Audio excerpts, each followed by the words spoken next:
Let's just go and talk a little bit about this tool we have on singing, practically equipping people to think through songs, not subjectively. Oh, I like that on the radio. I like that artist. I think that those lyrics are good. Let's think about it objectively. And whenever I walk into a church context, I walk into any context, we're going to have our strengths and weaknesses, things that we pick up on, things that we neglect. It's just human nature, things that we overemphasize, things that we underemphasize. And I remember having a professor in college saying, I think the biggest struggle in Christianity today is people forming a canon, little c, inside of a canon, a big C. What I mean by that is the canon of Scripture. If you guys haven't thought about or talked about this or had a theology class, you may not have ever heard of it talked about that way, but canon just means standard. It's our standard. And the canon of Scripture, we go to it for our standard of life and everything. And what he was saying is this: we're going in and we're bringing in our own worldview and we're picking out, kind of much like you go into a flower shop and you kind of cherry pick flowers and you make a bouquet of your choosing and you go home with just a very small remnant of what the actual fullness of that flower shop really is.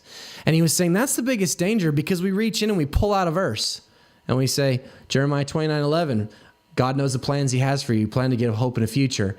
And we anchor that verse to our bumper stickers, and we anchor that verse to our dreams to go on American Idol, and we say we're disappointed when God didn't give us the plans and hope for a future. And we realize that that was a plan and a promise for Israel, not only to deliver them from exile, so it's already been delivered, that promise, but it was also a messianic fulfillment in the person of Jesus. God already has given us a purpose. He's already given us a hope and a future. It's in the man of Jesus.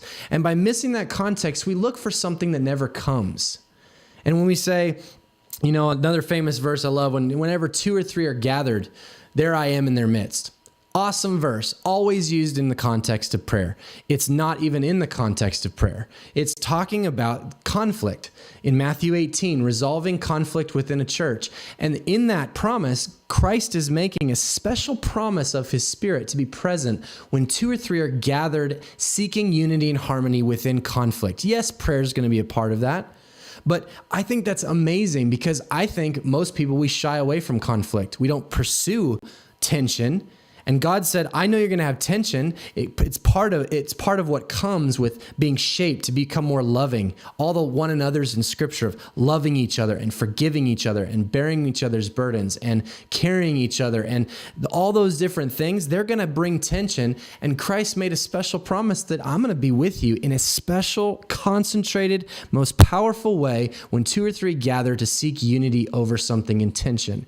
And I think it brings a most beautiful new application. And so sometimes when we bring our meaning to a verse, we miss the power of the context for that verse.